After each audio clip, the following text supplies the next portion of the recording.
इस गर्मजोशी से खैर मकदम के लिए मैं आप सभी का दिल से शुक्रिया अदा करता हूं और सभी बुजुर्गों और मुअज्जिज़ मेहमानों का आभार भी व्यक्त करना चाहता हूं।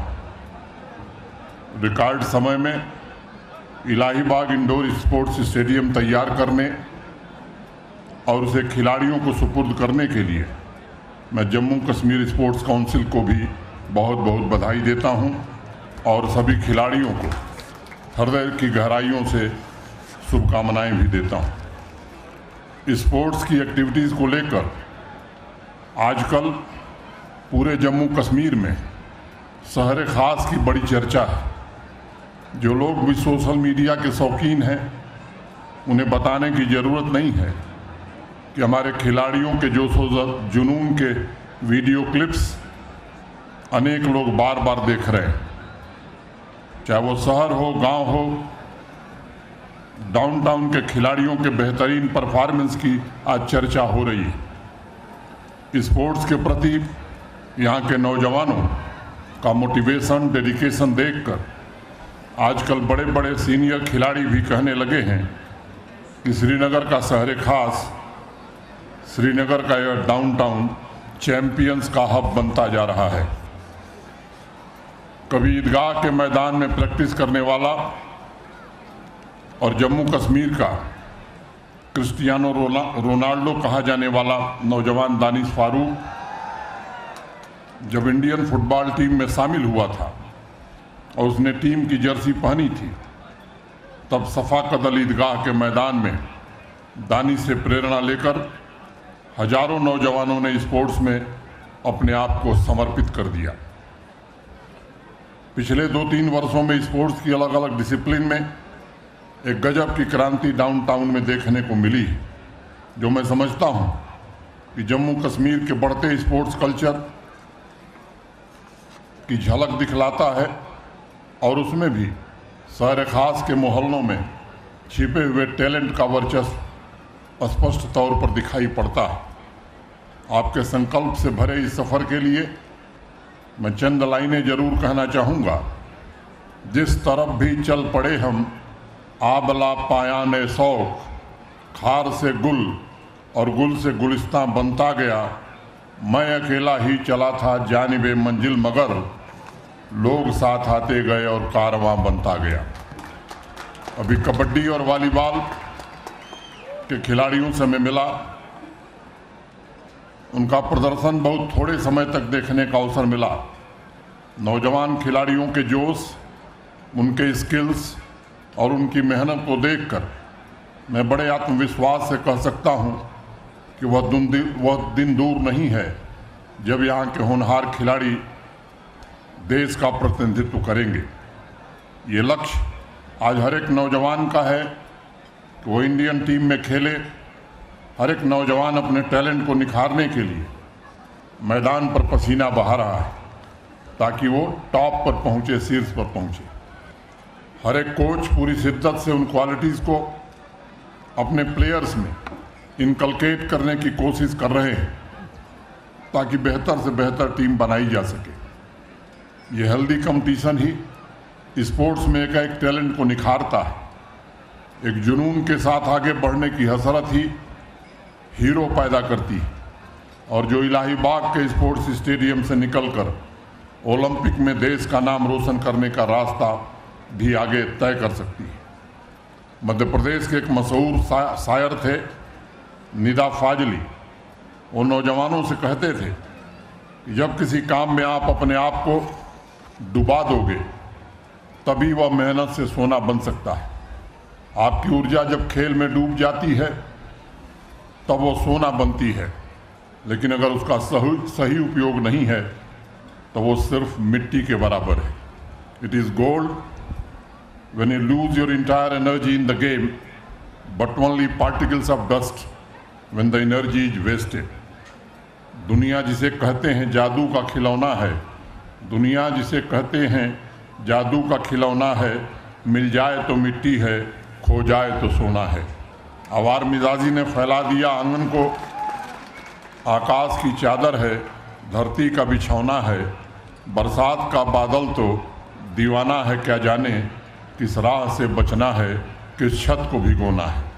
नौजवान साथियों, खिलाड़ी जब सबसे पहले मैदान या रिंग में उतरता है तो दो सवाल पूछे जाते हैं, who are you and what you are suppose to be. ये दो सवाल आपकी आइडेंटिटी, आपके लक्ष्य निर्धारित करते हैं। आप कौन हैं, आप बनना क्या चाहते हैं। यही दो सवाल आपके भविष्य का रोड मैप भी तय करते हैं। और जिस दिन आपके अंदर से आवाज़ आती है कि I can be the hero, I can be the champion, उसी लम्हे में भविष्य की सादिया तारिक और शौकत अहमद जैसे वुशु के चैंपियन जन्म लेते हैं। स्पोर्ट्स नौजवानों को एक नई आइडेंटिटी देती है। सादिया जब मास्को से आई थी तब शायद उसे यकीन नहीं था कि इतने सारे लोग उसे एयरपोर्ट पर लेने जाएंगे, लेकिन जिस प्रकार हीरोज़ का हमारे देश में स्वागत होता है वैसा ही स्वागत सादिया का भी हुआ था। और देश के लिए खेलने का गौरव, देश के खेलने का स्वाभिमान आज उसे नई मंजिल छूने की प्रेरणा दे रहा है। नौजवान साथियों, स्पोर्ट्स के मैदान में आप जो सीखते हैं वह सीख आपको जीवन में कहीं नहीं मिलती। एक पुरानी कहावत है कि कोई भी सपना जादू से हकीकत नहीं बन सकता, बल्कि उसके लिए कड़ी मेहनत और पसीना बहाना पड़ता है। और जिस देश का नौजवान पूरे उत्साह के साथ कड़ी मेहनत करता है, उस देश को आगे बढ़ने से कोई रोक नहीं सकता। आप नंबर 1 या नंबर 2 हैं, इससे फ़र्क नहीं पड़ता। फ़र्क इस बात से पड़ता है कि आपको देश के लिए खेलने और राष्ट्र निर्माण का जो अवसर मिला है उसका सही इस्तेमाल आपने किया या नहीं किया। चाहे रोनाल्डो हो, मेसी हो, सुनील छेत्री हो या फिर दानिश हो, सब में एक बात कॉमन है, सब ने उस अवसर, उस मौके का लाभ उठाया जो इंसान को ज़िंदगी में बस एक बार मिलता है। इनमें से सभी खिलाड़ी बहुत ही हम्बल बैकग्राउंड से आते हैं और कोई सोच भी नहीं सकता था कि वह कभी इंटरनेशनल टूर्नामेंट खेलेंगे। उन्हें एक अवसर मिला और उन्होंने उसका लाभ उठाया। स्पोर्ट्स फील्ड में एक कहावत है, if you can produce you can play. Sports आपको हीरोज़ की आइडेंटिटी के साथ साथ टीम स्पिरिट, प्राइड और कैरेक्टर भी प्रोड्यूस करने का मौका देता है। मैं सभी नौजवान बच्चों और बच्चियों से आग्रह करता हूँ कि इस मौके को हाथ से गंवाने मत दीजिए। मुझे इस बात का भरोसा है कि हर एक नौजवान में रोनाल्डो, सुनील छेत्री बनने की संभावना मौजूद है। और स्पोर्ट्स काउंसिल और स्पोर्ट्स डिपार्टमेंट के लगातार मिल रहे सहयोग से हम ये सुनिश्चित करना चाहते हैं कि हर एक प्लेयर को खेलने और मेंटरिंग का अवसर मिले। मुझे स्पोर्ट्स काउंसिल ने शहर खास में चल रहे स्पोर्ट्स एक्टिविटीज़ के बारे में समय समय पर जानकारियाँ दी हैं। मुझे गर्व है कि नौजवानों को इस अभियान से जोड़ने के दौरान रजौरी कदल के स्टेडियम, खनियार के मिनी स्टेडियम, चिंकरा मोहल्ला के प्ले फील्ड जैसे तमाम स्पोर्ट्स इंफ्रास्ट्रक्चर का अपग्रेडेशन कर दिया गया है। और देर शाम, या अभी मेयर साहब बता रहे थे, देर रात तक मैचेज खेले जा रहे हैं। इसके लिए लाइटिंग का भी इंतज़ाम किया गया है। बागे वारिस खान स्टेडियम रैनवारी को भी अपग्रेड कर दिया गया है। वहाँ जिम फैसिलिटी की व्यवस्था भी खिलाड़ियों और आवाम के लोगों के लिए निर्मित की गई है। शहर खास के कुल 12 स्पोर्ट्स फील्ड, मिनी स्टेडियम का अपग्रेडेशन किया गया है और लगातार यहाँ स्पोर्ट्स टूर्नामेंट आयोजित हो रहे हैं। मुझे किसी ने क्लिप भेजी थी, नून चाय विद फुटबॉल अनेक जगहों पर बहुत पॉपुलर हो रहा है। और आजकल जितने भी मैचेज हो रहे हैं उसमें खिलाड़ियों के हौसला अफजाई के लिए आवाम के बड़े बुजुर्ग भी पहुंच रहे हैं। व्यक्तिगत रूप से मेरे लिए तथा जम्मू कश्मीर प्रशासन के लिए ये गर्व का विषय है कि आज यूनियन टेरिटरी में ही नहीं बल्कि देश के अन्य राज्यों में भी डाउनटाउन के इन मैचों की चर्चा हो रही है।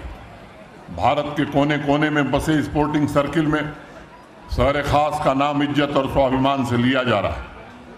मेरी आप सबसे गुजारिश है कि अपनी ऊर्जा, अपनी कैपेबिलिटी को स्पोर्ट्स में, एजुकेशन में समर्पित करिए, क्योंकि मैं जानता हूँ आप सभी में साकिब फारूक, राबिया फारूक, तोरिया गुलजार, ताज़ीम फयाज, सोलिहा यूसुफ तथा फरहान गनई जैसे खिलाड़ी बनने और पूरे दुनिया में भारत का नाम रोशन करने की क्षमता है। स्पोर्ट्स डिपार्टमेंट और स्पोर्ट्स काउंसिल लगातार इस बात का प्रयास कर रहा है कि यूटी के सभी खिलाड़ियों को अच्छी सुविधा और ट्रेनिंग मिले।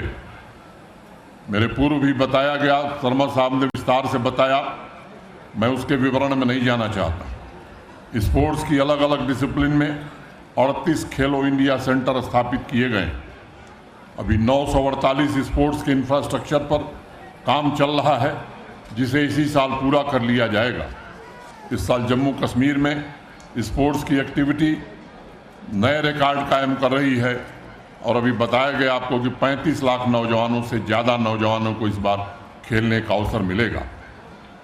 आज Jammu Kashmir sports council, sports department गांव-गांव में जाकर स्पोर्टिंग टैलेंट्स की तलाश कर रहा है ताकि उन्हें ट्रेनिंग और बाकी सुविधाएं पहुंचाई जा सके। अब जिन नौजवानों में बाधाओं से जूझने की चुनौतियां और तोड़ने की क्षमता है, उनके लिए प्रशासन अनंत अवसर उपलब्ध करा रहा है।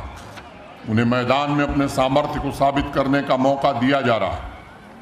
पिछले 3 वर्षों में भारत के सम्माननीय प्रधानमंत्री जी के कारण स्पोर्ट्स का इंफ्रास्ट्रक्चर बहुत ही बेहतरीन हुआ है। खिलाड़ियों के कैरियर प्रोग्रेशन तथा उनके भविष्य की चिंता करते हुए ऐसा वातावरण और नीतियां भी बनाई गई हैं जो लंबे समय की कमी को पूरी करती हैं। अभी डॉक्टर दर्शनानंद राबी जी कह रही थी कि नौकरी का इंतज़ाम बहन जी कर दिया गया है। जो नई स्पोर्ट्स पॉलिसी है उसमें केवल नॉन गजटेड नहीं, गजटेड ऑफिसर्स भी जो स्पोर्ट्स के हमारे चैंपियन होंगे उन्हें जल्द ही नौकरी देने का काम हम करेंगे। हमने सुनिश्चित किया है कि पहले यहाँ के खिलाड़ियों को जिन कठिनाइयों का सामना करना पड़ता था, वो समस्या अब हमारी नई पीढ़ी के खिलाड़ियों के सामने न आए। मैं बड़े विश्वास के साथ आज ये कह सकता हूँ कि अगर आप में टैलेंट है, आपके अंदर देश के लिए कुछ कर गुजरने का जज्बा है, तब देश विदेश कहीं भी बेहतर से बेहतर कोचिंग के लिए पैसे की कमी कभी नहीं होने दी जाएगी। मुझे शहर खास के बहुत से रिस्पेक्टेड सिटीजन्स, स्पोर्ट्स क्लब के लोगों ने सुविधाओं से जुड़ी बहुत सारी डिमांड भेजी है। आसिफ दलाल, उदसिया अल्ताफ, मीर हुसैन, मुनेजा गाजी, कैसर अहमद भट्ट, उमर आलम, रियाज अहमद वानी साहब, आपकी डिमांड्स मैंने पढ़ी हैं। जो विषय आपने उठाए हैं उन सभी को प्रायोरिटी के आधार पर जल्द से जल्द एड्रेस करने की पूरी कोशिश की जाएगी। नौजवान साथियों, आज़ादी का अमृत कालखंड आपको नए शिखर छूने का अवसर दे रहा है। आपके अंदर हौसला बना रहे, आपके आत्मविश्वास में कोई कमी न हो, मन में तिरंगे को ऊंचा लहराते हुए देखने की प्रबल इच्छा पूरी हो, इस लक्ष्य के लिए प्रशासन की तरफ से कोई कमी नहीं की जाएगी। मैं एक और बात कहना चाहूँगा, एक ज़माना था जब शहर खास को कश्मीर की धड़कन कहा जाता था। हमें संकल्प शक्ति के साथ उस प्रतिष्ठा को पुनर्स्थापित करना है। देश में चहुमुखी हो रहे बदलाव और जम्मू कश्मीर की तरक्की से परेशान कुछ लोगों ने षड्यंत्र करके अमन और मोहब्बत को नुकसान पहुंचाने की कोशिश की थी। जम्मू कश्मीर के हमारे बहुत से नौजवानों को भी राह से भटकाने की कोशिश की गई। चंद लोगों ने अपने निजी स्वार्थ की खातिर हमारे नौजवान बच्चों को गुमराह करके उन्हें दूसरे रास्ते पर धकेल दिया। आप लोग कभी गौर करिएगा, चिंतन करिएगा, जिन्होंने हमारे बच्चों को गुमराह किया उनका पूरा खानदान विदेश के बड़े शहरों में पड़ रहा है, आराम की जिंदगी जी रहा है। लोगों के घरों में आग लगाकर तमाशा देखने वाले ऐसे लोगों को पहचानने और उनसे सावधान रहने की ज़रूरत है और पूरे अवाम को ऐसे लोगों के खिलाफ दीवार बनकर खड़ा होने की भी ज़रूरत अब आ गई है। मैं देख रहा हूँ कि आज भी हमारे नौजवानों के नशे के दलदल में धकेलने के प्रयास किए जा रहे हैं। ड्रग एडिक्शन अवाम को खोखला कर रहा है। इसके खिलाफ हमारे बुजुर्ग, हमारी माताएं, बहनें और नौजवानों की आवाज़ शहर खास से गूंजनी चाहिए। और मैं कहना चाहता हूं, धीरज गुप्ता जी को मैंने भी कहा है, हमारे जो म्यूनिसिपल कमिश्नर हैं, जल्द से जल्द नशा मुक्ति का एक बढ़िया केंद्र इस इलाके में प्रशासन की ओर से अविलंब बना दिया जाना चाहिए। मैं उम्मीद करता हूं कि आने वाले समय में जल्द से ये काम पूरा कर लिया जाएगा। अगर नई पीढ़ी को बचाना है, अगर उनके भविष्य को सुरक्षित और समृद्ध बनाना है, तो ड्रग एडिक्शन के खिलाफ इकट्ठे होकर हम सबको लड़ाई लड़नी होगी। आज जम्मू कश्मीर तरक्की के रास्ते पर आगे बढ़ रहा है। इस धरती से चारों तरफ अमन और मोहब्बत का पैगाम दिया जा रहा है। अपनी आने वाली नस्लों, पीढ़ियों के लिए हमें इस अमन और मोहब्बत की फिजा को कायम रखना है। नौजवान भारतवर्ष के भविष्य हैं। मैं डाउनटाउन के नौजवानों को इंटरनेशनल टूर्नामेंट में देश का प्रतिनिधित्व करते हुए देखना चाहता हूँ। कितनी भी चुनौतियाँ आएँ, आपको पूरे संकल्प के साथ, अपनी पूरी ऊर्जा और खेल के मैदान में कुछ कर गुजरने की जिद के साथ जम्मू कश्मीर का तथा देश का नाम रोशन करना है। मित्रों, पिछले 10-15 दिन पूर्व हमने और हमारे चीफ सेक्रेटरी डॉक्टर मेहता ने बैठ करके तय किया था, यहाँ डाउनटाउन के नौजवानों, आसपास के नौजवानों के रोजगार के लिए एक विशेष अभियान हम यहाँ शुरू करने जा रहे हैं। प्रधानमंत्री जी की जो योजना है रोजगार गारंटी की, पहले फेज में 1000 नौजवान बच्चों को भी आने वाले 3 महीने में हम चयनित करेंगे। यहाँ के जो लोग तांबे का काम करते हैं, पेपर मेसी का काम करते हैं, साल का काम करते हैं, उनके लिए खादी विलेज इंडस्ट्री की तरफ से यहाँ क्लस्टर भी हम लोगों ने स्वीकृत किया है। आने वाले दिनों में उस काम को भी हम जल्द से जल्द पूरा करेंगे।